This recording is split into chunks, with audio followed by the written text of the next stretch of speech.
Continuamos en la primera emisión de Informa TVX este martes 30 de agosto. Como les anticipé, ya está con nosotros Félix Ulloa, presidente del Instituto de Estudios Jurídicos de El Salvador, y vamos a hacer un análisis de coyuntura judicial del caso Raiz Martínez. Bienvenido, Félix, qué gusto volver a encontrarnos. Gracias, Carlos, siempre es un gusto conversar contigo y ahora pues con la audiencia de TVX. Gracias, Félix, por tomar la invitación y acompañarnos esta mediodía. Les ofrezco rápidamente el contexto de la entrevista que vamos a realizar en estos minutos. El fin de semana se realizó la audiencia inicial contra el ex fiscal Luis Martínez, acusado por fraude procesal y omisión de la investigación, y el empresario Enrique Raiz por fraude procesal, cohecho y falsedad ideológica. También están involucrados el sobrino de Raiz y Julio Arriaza, exdirector de intereses de la sociedad de la Fiscalía General de la República, y también Wilfredo Gutiérrez, abogado del empresario Raiz.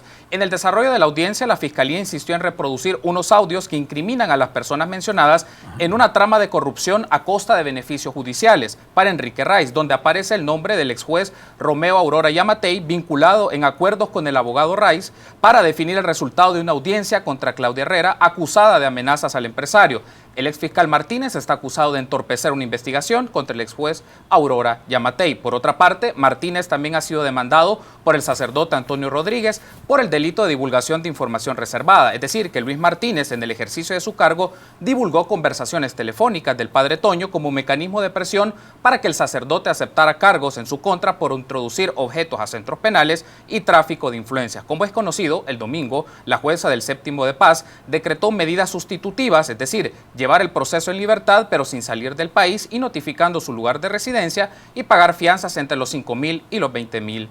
Entonces, para ampliar este tema, ya está con nosotros Félix Ulloa, presidente del Instituto de Estudios Jurídicos de El Salvador. Gracias, Félix, por tomar la invitación, y lo primero con lo que me gustaría iniciar la entrevista es con una frase que mencionó Enrique Raiz tras la resolución de la jueza del Séptimo de Paz, que se encontraba satisfecho por la resolución y que esto sea un precedente para revisar el sistema judicial. ¿Cuál es tu opinión, Félix?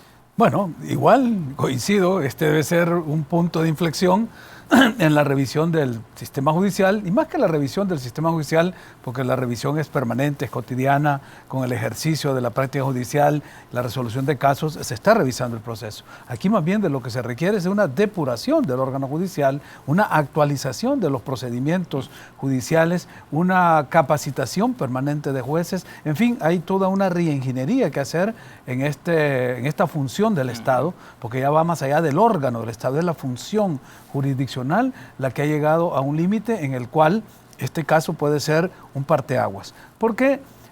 Pues por lo emblemático que resulta tener que procesar por primera vez a un fiscal general, ¿verdad? Y procesarlo justamente porque los delitos de los que se le acusa fueron cometidos en el ejercicio de su función. Es decir, cuando la Constitución le da a él un mandato, una responsabilidad, unas facultades, unas atribuciones para que vele por el bien común, para que sea el garante de los intereses del Estado y la sociedad, le está depositando toda una responsabilidad enorme, y el ejercicio que se hizo de ella, de ser cierto los hechos que se le imputan, es todo lo contrario. Entonces aquí eso marca un antes y un después en los procesos judiciales. Otro lado, este caso, y eso es otra parte que había que ver, si la etapa inicial del proceso, porque recordemos que estamos apenas en la audiencia inicial. Se abre con esta sentencia o con este fallo, esta resolución que ha dado la juez, que ha generado mucha polémica, muchas aprehensiones a favor, en contra, y uno quisiera emitir una opinión sin antes conocer exactamente cuáles fueron las valoraciones que la jueza hizo para poder dar esta medida cautelar. Porque los abogados sabemos que en los procesos penales las medidas cautelares son naturales, igual que en los procesos de amparo. Esto viene de una praxis que se deriva del derecho, en latín se conoce como el fumus bonis iuri y el periculum in mora, que son dos condiciones que se tienen que dar para que un juzgador en un proceso penal permita ciertas condiciones a los procesados, pero asegurando que no se va a afectar la sentencia definitiva. Entonces, si la jueza valoró de que poniendo a estos señores en una situación de libertad condicional o libertad limitada al territorio nacional, se garantizan los procedimientos ulteriores hasta llegar a la etapa final del proceso, sí, entonces no hay de qué asustarse. Pero si al contrario, porque la condición para poner estas medidas cautelares son dos, y ella habló de una, y es el arraigo. O sea, el arraigo es que se está probando que las personas van a estar en el país y no van a poder salir del país sin autorización judicial. Pero existe una segunda, y es que no pueda haber ninguna posibilidad de que, estando en esa condición de libertad limitada, puedan interferir en el proceso, manipular el proceso o hacer algunas acciones que entorpezcan el proceso mismo. Y esa parte es la que muchos cuestionan, porque justamente de eso se le está acusando en el delito de cohecho, tanto activo para el señor Raiz como en el caso del juez y del fiscal, etc. Y justamente mencionaba esta frase del señor Raiz porque resulta paradójico que él hable de revisar el sistema judicial y debido a lo que se le está acusando, ¿no? En la fabricación también de peritajes psicológicos y también aprovecharse de ese vínculo que tenía con el ex fiscal general para no ser investigado o, en este caso, ralentizar o no desarrollar investigaciones que el Ministerio Público puede hacer. Entonces, lo miraba disonante esta declaración viniendo del tema que se está investigando en este momento y que se le acusa, ¿no? Sí, no, pero recuérdate que en una situación en la que él se encuentra, lo menos que puede hacer es apostar a eso, a que va a ser juzgado de una manera limpia, transparente, justa, por un juez honesto, probo e independiente, que es lo que todos deseamos. Cuando tenemos que enfrentar la justicia, queremos que se haga justicia, y para que se haga justicia debe haber independencia, probidad, honestidad y transparencia en los procesos. Justamente algo de lo que no se ha visto en los otros procesos, como el que tú mencionabas, de esta señora a la que le fabricaron prueba, sí, por eso está el delito de fraude procesal, o sea que no fue juzgada esta persona de manera independiente, justa ni honesta. Entonces ahora, cuando el señor Raiz plantea que requiere y que confía y que el sistema debe revisarse, es lo que todos quisiéramos, tener un sistema garantista de que la justicia va a ser aplicada de manera pronta, efectiva, pero de manera también imparcial y honesta. La reacción de la Fiscalía nos hizo esperar, Félix, tras la resolución de la jueza. Ha mencionado que van a apelar tal resolución y que refleja ciertas incongruencias y mencionan que la jueza no ha actuado a la altura del caso. Digamos, son declaraciones un poco fuertes que lo pone en entredicho, ¿no? El manejo que puede hacer ella de este caso. ¿Consideras tú, Félix, por lo que has podido estar revisando y monitoreando de este caso, que los alegatos que presenta la Fiscalía son lo suficientemente robustos para juzgar a Martínez, a Raiz y las personas involucradas en estos casos? Recordemos lo que yo decía, esta es la audiencia inicial y por eso se llama inicial, porque no necesitas presentar toda la prueba, ni todas las evidencias, ni todos los elementos para que haya una sentencia o un juicio o un veredicto final en el proceso. Es inicial porque presentas indicios de prueba. Lo que se indica es que cuando la Fiscalía presenta la querella y la introduce en el proceso y le dice al juez, mire, aquí hay suficientes elementos que implican que estas personas pudieron haber cometido estos delitos, entonces la jueza o el juez, el juzgador en este caso, decide si esas evidencias son suficientes y entonces o tiene dos opciones, o dice que no hay nada y decreta un sobreseimiento y los deja libre, o dice sí, continúa el proceso porque hay evidencias y entonces ya pasa a la etapa de instrucción, que es a lo que va este caso. Este caso después va a ir a un juez de instrucción, que es donde la Fiscalía tendrá que presentar las pruebas, tanto las pruebas documentales, pruebas instrumentales, pruebas testimoniales, pruebas periciales, pero no era en esta etapa. En esta etapa la Fiscalía ni la defensa no tienen por qué presentar todo, porque es apenas la etapa inicial para determinar, como diríamos, si ha lugar o no a causa, si ha lugar o no a que se le procese. Y la jueza ha dicho ha lugar. Entonces ellos tienen la calidad de imputados, aunque no están en un recinto penitenciario o carcelario o no en la DAM, están en el país porque tampoco les decretó arresto domiciliario, como fue el caso de Francisco Flores, por ejemplo, que Francisco Flores sí le decretaron arresto domiciliario, estaba en su casa, no podía salir de ahí. Estos señores no, tienen el país por cárcel. Pueden movilizarse en el país, pero claro, definiendo su residencia por los citatorios que pueden a presentar regularmente al tribunal, etcétera. Pero tienen la calidad de imputado, entonces ahora viene la fase de instrucción. Y antes de la fase de instrucción, lo que la Fiscalía ha dicho, de que como no están de acuerdo con esa medida cautelar, van a apelar ante la Cámara, y si la Cámara está de acuerdo en que la jueza actuó bien, lo va a confirmar y los va a dejar en el estado donde están. Si la Cámara considera que no hay suficientes elementos que garanticen no solo el arraigo, sino que estas personas no puedan interferir en el proceso, entonces lo podrá revocar y ordenar que pasen a un recinto penitenciario, carcelario, etc. Uno de los elementos que ha mencionado la Fiscalía es que tienen a su disposición ciertos audios en los cuales vinculan el abogado del empresario Rice y su comunicación con el ex juez Aurora Yamatei, que es un aspecto que podría ser útil y que, claro, al final no fueron publicados, no se escucharon en audiencia inicial, dado que la jueza cambió de criterio, por lo menos en 3 ocasiones, alega la Fiscalía General de la República. Según tu análisis, Félix, probablemente este cartucho se puede utilizar con más fuerza en la fase de instrucción y con mucha más coherencia y organización presentar los alegatos del Ministerio Público. No cabe ninguna duda que si la Fiscalía tiene esas escuchas, esas grabaciones, las va a presentar en el periodo de prueba, cuando corresponda presentarla. Ahora, lo que se iba a presentar no eran todas las escuchas, porque es un volumen enorme.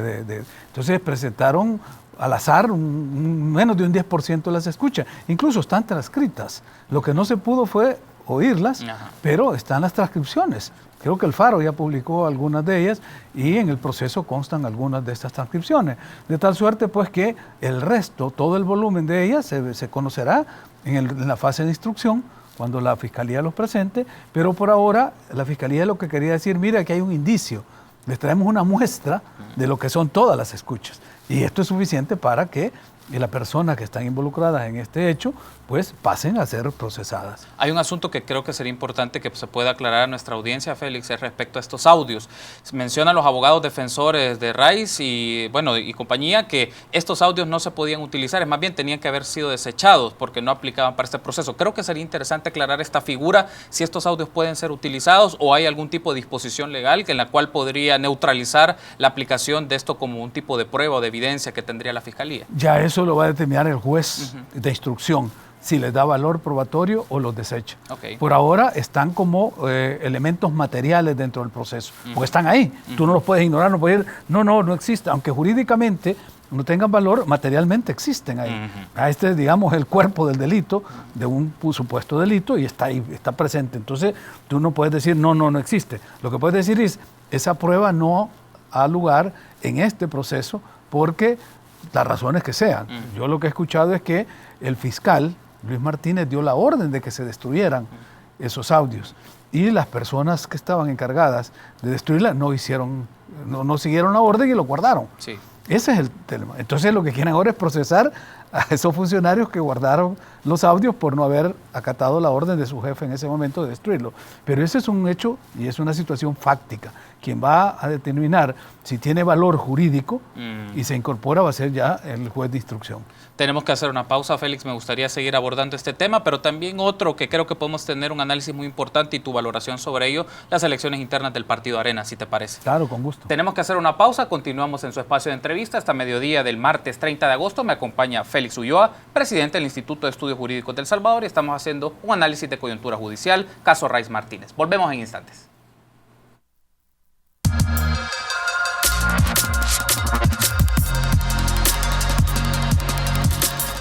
Gracias por su preferencia. Continuamos en el espacio de entrevista de Informa TVX, primera emisión. Nos acompaña en esta oportunidad el abogado Félix Ulloa, presidente del Instituto de Estudios Jurídicos del Salvador, y estamos haciendo un análisis del caso Rice Martínez como un elemento de coyuntura judicial. Retomando entonces la entrevista, Félix, creo que hay un insumo que también me gustaría seguir desarrollando en este espacio de entrevista. Nos lleva a un elemento un poco más amplio, más general, que es la capacidad que puede tener la institucionalidad del Estado para perseguir los delitos en la administración pública, y sobre todo por los indicios que la Fiscalía General de la República presenta, trastoca a dos instancias claves, la misma Fiscalía General de la República y el órgano judicial. ¿Cómo esto, Félix, y creo que es importante ponerlo a discusión a nuestros amigos y amigas de la audiencia, cómo esto significaría que la Fiscalía pueda tener una investigación fuerte, robusta y mandar mensajes de que se investiga la corrupción y que también se sanciona la corrupción? Bueno, mira, ya el fiscal general ha dado muestras de tener no solo la voluntad y la decisión de entrar de frente al combate de la corrupción, sino que ha pasado los hechos. Ya no solo es el caso Rice Martínez, es el caso Funes, y hay otros casos que están en esta línea de investigación. Entonces, de lo que se trata ahora es de no quitar el pie del acelerador, sino que avanzar más y proveer a la Fiscalía de los recursos que está demandando. Porque, como tú bien lo señalabas, dentro de la cooptación de las instituciones del Estado por los grupos mafiosos o por estas tramas mafiosas que existen en el crimen organizado y que tiene copada no solo la institucionalidad en El Salvador, sino lo vimos en Guatemala, que desde el presidente de la República hasta abajo eran la línea 1, la trama mafiosa, se ve en Honduras, bueno, se ve en el Triángulo del Norte, que está ahora bajo el escrutinio de la comunidad internacional por muchos factores, pero dentro de ellos el tema del crimen organizado, la corrupción, etcétera. Bueno, entonces, ¿de qué se trata? De dotar de los recursos a la institucionalidad que está luchando contra este fenómeno, contra este flagelo. En Guatemala se hizo a través de una comisión internacional llamada la CICIG.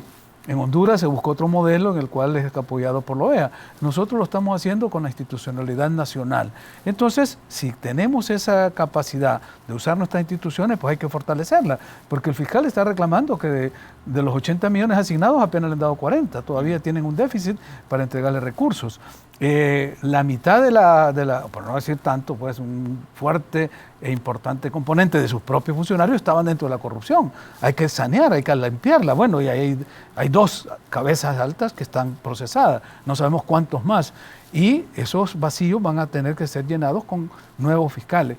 Además, él ha pedido refuerzos en áreas sensitivas para luchar contra delitos nuevos como el lavado de dinero, que necesita de expertos en la materia. Entonces, la respuesta es, hay que dotar a las instituciones de los recursos que se demandan, tanto económicos, financieros, como humanos y técnicos, para que puedan hacer el trabajo y tener éxito en la lucha contra la corrupción. Mencionaba esto porque alrededor siempre está la idea de una comisión internacional o un mecanismo internacional que pueda hacer las investigaciones debido por el tema de independencia, entre comillas, o el asunto de que se puede investigar intereses fuertes, porque siempre en estos casos, Félix, de fondo está la relación política y económica, es decir, políticos, funcionarios públicos y sus vínculos con fuertes empresarios, e investigar esto, lo que eso significa. Resulta más fácil en otras áreas, otros grupos que no están desprotegidos, o sea, que no tienen un poder económico detrás y que pueden ser procesados, pero en estos casos se maneja esta idea. Bueno, se necesita una instancia internacional para investigar este tipo de casos que involucran fuertes intereses económicos y también actores políticos, Félix. Mira, yo siempre fui de la idea de que aquí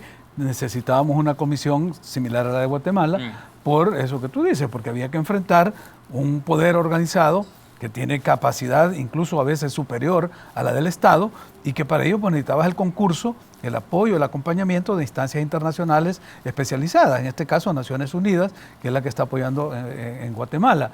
Pero la respuesta nacional ha sido, tenemos los instrumentos propios, tenemos la institucionalidad que funciona. Bueno, está a prueba esa tesis, en este momento está a prueba. Y yo tengo la confianza, y lo digo con toda abiertamente, en que el actual titular de la Fiscalía, si se le dota de los recursos, si se le da el apoyo, pudiera ser la respuesta para ese combate a la corrupción. Pero ya él mismo lo ha dicho, me vigilan, me hackean la cuenta, me intervienen el teléfono, me amenazan, me presionan. Entonces, como dice, estoy solo. Entonces sí, él está reclamando un acompañamiento. Él pide que sea la ciudadanía salvadoreña. No está pidiendo que venga Naciones Unidas ni la OEA a darle apoyo. Quiere que la ciudadanía responda. Es más, cuando se conoció el fallo de la jueza, él mismo dijo, bueno, frente a ese fallo, ahora la ciudadanía tiene que ejercer una mayor vigilancia y una mayor auditoría social. ¿Cuál es el mensaje que está enviando? No me dejen solo. Entonces la respuesta es, ¿los ciudadanos podemos contribuir con eso? Sí, dando opiniones, mostrando respaldo, pero no pasa de ahí. ¿Quiénes son los que están obligados a acompañar esta iniciativa? Es el Estado mismo, es el Ministerio de Hacienda, que en vez de salir haciéndole burla y llamándolo pedigüeño, le da de dar los recursos que está demandando. Es el otro órgano auxiliar que tiene la justicia, que es la Policía Nacional Civil. Es el órgano judicial mismo que tiene que volcarse para hacer efectivo el cumplimiento de la justicia. Es el Ejecutivo, es decir, es todo el Estado el que tiene que salir en refuerzo de una institución que por su carácter de autonomía e independencia dentro del sistema interestatal goza de ese privilegio de ser autónomo, pero a la vez la deja en orfandad en momentos en que necesita acompañamiento institucional. Félix, ahora me gustaría que hiciéramos la transición a otro tema que me gustaría tener tu punto de vista. El domingo pasado se celebraron elecciones internas en el Partido Arena y llamo la atención a una frase que nos dijo el día de ayer el diputado Norman Quijano, que estuvo junto a nosotros en el espacio de la entrevista, y dijo, cito textual, nuestro partido se convirtió el día de ayer en el pionero en democratización interna. ¿Compartiste esa afirmación, Félix? Mira, yo para ser también honesto y transparente ante las cámaras, Sí. no tengo ninguna afinidad, ni política, ni ideológica, ni simpatía por ese partido, Sí. definitivamente. Sin embargo, no puedo dejar de reconocer el esfuerzo que hicieron para poder hacer este ejercicio democrático de consultar a su militancia, a sus bases, mediante los mecanismos y los estándares internacionales de la participación y de la democracia representativa, es decir, el ejercicio del voto directo y secreto, directo, igualitario y secreto. Así lo hicieron. Y esta es una lección que están dando para el resto de partidos políticos. Ahora, ¿lo hicieron por voluntad propia o lo hicieron porque hay una sentencia de la sala que ordena a que los partidos políticos ejerciten dos funciones fundamentales si quieren ser instituciones democráticas? Uno, la transparencia en sus finanzas. Tienen que decir quiénes son sus donantes y cuánto donan. Y hasta ahora ninguno de los partidos ha cumplido porque el tribunal ha tenido que ponerles multa porque no dan eso, los nombres ni los montos. Y segundo, el ejercicio de la democracia interna. Esto es lo que ha hecho Arena, cumplir con ese requisito del ejercicio de la democracia interna para que los directivos, los dirigentes, los organismos de dirección del partido salgan electos de esa consulta directa a las bases, o sea, al demus partidario, que es el que elige a sus dirigentes. Entonces, hasta ahí yo creo que es un ejercicio válido y hay que reconocerlo, independientemente del signo ideológico del partido. Es un ejercicio democrático y vale la pena reconocerlo. Y justo ayer hablábamos con el diputado Quijano del grado de representatividad que puede tener una elección de este tipo, dado que no participaron la mayoría de afiliados del partido, sino un número muy reducido de personas que participaron. Bueno, en el padrón registran poco más de 28,000, pero quienes ejercieron su voto fueron poco más de 13,000 personas. Entonces, aquí me llama la atención esto, el grado de representatividad en estos procesos, porque nombran a las personas que van a estar al frente del partido político en procesos de campaña, en su relación con otros actores políticos y las estrategias que desarrollen. El tema de la representatividad, si lo vemos en el sentido que es a mayor representatividad, mayor nivel democrático dentro de los partidos, Félix. Correcto, es lo mismo que sucede en la sociedad. Cuando un gobierno es electo con menos del 50% de participación de los votantes, se dice, bueno, este gobierno es legal, pero su legitimidad está en duda porque la mayoría de la población no concurrió a un evento electoral. Yo creo que en este caso, si el padrón era de 28,000 y votaron 13,000, es alrededor del 50%. Entonces, la legitimidad queda en mora porque no se volcó la mayoría de la militancia para elegir a sus dirigentes. Pero siendo un primer ejercicio, yo creo que habrá que buscar cuáles fueron los puntos débiles, si no hubo motivación en la campaña, si no se permitió que contingentes llegaran a votar. Es decir, aquí viene ya la búsqueda de lecciones aprendidas. ¿Qué aprendimos de este primer ejercicio? Porque es un primer ejercicio, no podía salir tan bien como se hubiera deseado por ser la primera vez que se lleva a cabo. A partir de ahora, y los otros partidos, leyendo en clave democrática el ejercicio de este partido, pueden sacar sus lecciones y sus conclusiones para, si hubieron errores, no cometer los mismos errores. Y si hubieron aciertos, poder reforzar esos aciertos. Entonces yo me quedaría en que los electos, o el electo, si era un secretario general, un presidente, o era una planilla, pues gozan del respaldo de la mayoría que concurrió al llamado a votar. Y el resto tienen que tomar en cuenta que si no participaron, ahora, cuando el partido sea dirigido por esta cúpula, va a quedar muy poca legitimidad también para reclamar, porque es lo que nos pasa en la sociedad también. Cuando la gente se queda en su casa y no va a votar el día de las elecciones y después está criticando al gobierno o a los diputados, la idea es, bueno, pero tú no saliste a votar, tú no cumpliste con tu deber ciudadano. Entonces, lo que sucede en los partidos, y esa es la idea, y eso está en el artículo 85 de la Constitución, cuando señala que nuestro sistema es democrático, representativo y republicano, y que los partidos son la base del sistema, y que los partidos deben de tener las reglas de la democracia representativa al interior, lo que está haciendo es reproduciendo al interior de los partidos el modelo societal que la misma Constitución señala. ¿Cómo este proceso de Arena, y bueno, tú lo has mencionado, que se deben considerar a futuro las lecciones aprendidas, la participación que pueden tener instituciones estatales como el Tribunal Supremo Electoral para el seguimiento de estos procesos internos y por otra parte la Procuraduría para la Defensa de los Derechos Humanos para el tema de observación, porque ahora me llamaba la atención que Arena tenía observadores internacionales, personas, bueno, el caso del embajador alemán que estaba ahí pues pendiente del proceso, pero pienso qué tanto el nivel de instituciones pueden participar o en alguna medida llevarle el seguimiento a estos procesos electorales a la interna de partidos. Hoy por hoy es casi mutuo propio que el partido invita a quienes quiere que participen en calidad de observadores, verificadores, veedores, como se le quiera llamar. Más adelante debería estar regulado en la ley, como es en el caso de Honduras. En Honduras es el Tribunal Supremo Electoral el que organiza las elecciones de los partidos. O sea, no son los partidos los que se autoorganizan sus elecciones, es el tribunal, es la autoridad electoral la que lo hace. Aquí, como no hemos estado acostumbrados a esas prácticas, pues los partidos han sido una franquicia de una familia o de un grupo, de un dirigente, el dueño del partido, y esos son los que han decidido a dedo. Entonces no estamos acostumbrados a ese ejercicio democrático. Ahora que la sala ha impuesto mediante la sentencia la obligación de hacer estos ejercicios democráticos, la Asamblea debería escuchar, ver y regular en la ley, en el Código Electoral o en la ley de partidos políticos la intervención de la autoridad electoral como garante que los procesos son transparentes y legítimos, y de otras instancias, como el caso de la Procuraduría, para la observación del cumplimiento de los derechos humanos, porque al fin y al cabo el derecho político de elegir y ser electo es un derecho humano que está en la Declaración Universal de Derechos Humanos, el artículo 21 de la Declaración Universal. Por lo tanto, hay una competencia natural de la Procuraduría para entrar a observar estos procesos. Félix, estamos cerrando la entrevista. Una última interrogante. ¿Cómo este ejercicio lo pensamos en el caso del FMLN, por ejemplo? Que siempre el FMLN ha tenido discusiones sobre el tema del proceso de elecciones internas. Pues fíjate que el FMLN que yo conocí inicialmente era un partido que pretendía justamente hacer estos ejercicios democráticos. Creo que el primer partido que votó con padrón y que hizo este tipo de elecciones fue el FMLN al principio de la década anterior, en el 2002, por ahí, y después se fue cerrando.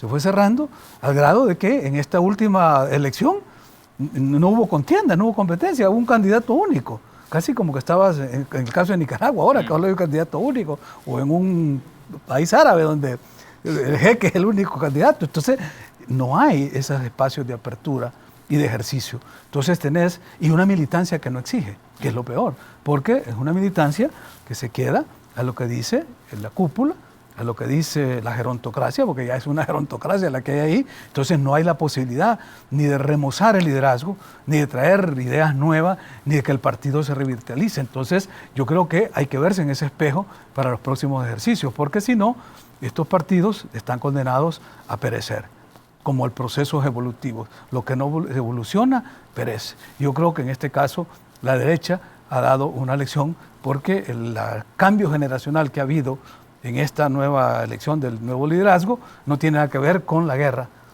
que sí es lo que tenemos en el otro extremo, en el otro polo. El mismo liderazgo de la guerra es el mismo liderazgo que sigue ahí. Entonces no es posible que pueda cambiar si no hay estos cambios internos. Y eso solo lo puede lograr la militancia que está dentro. Los que estamos fuera simplemente somos observadores, analizamos, vemos, pero no podemos entrar a opinar porque ni somos lo que te decía. Con Arena ni siquiera hay una afinidad ideológica. Con el Frente, pues si somos gente de izquierda, venimos de la izquierda y participamos en el FMLN en la época que era una fuerza insurrecta, que era un grupo político-militar, ahora que se convirtió el partido y ha entrado a jugar no solo con las reglas del sistema viejo, sino a hacerlas todavía más tramposas esas reglas, ya no podemos coincidir con esos planteamientos. Félix, un gusto. Gracias por habernos acompañado. No, seguro nos volveremos a encontrar en el espacio de entrevista. Sí. Claro. Gracias por habernos acompañado. Estuvo con nosotros Félix Ulloa, presidente del Instituto de Estudios Jurídicos de El Salvador. Estuvimos haciendo un balance de la coyuntura judicial, específicamente del caso Rice Martínez y también de los procesos de elecciones internas en los partidos políticos. Permítanos una pausa, volvemos con más información nacional en la primera emisión de Infórmate BX. Regresamos en instantes.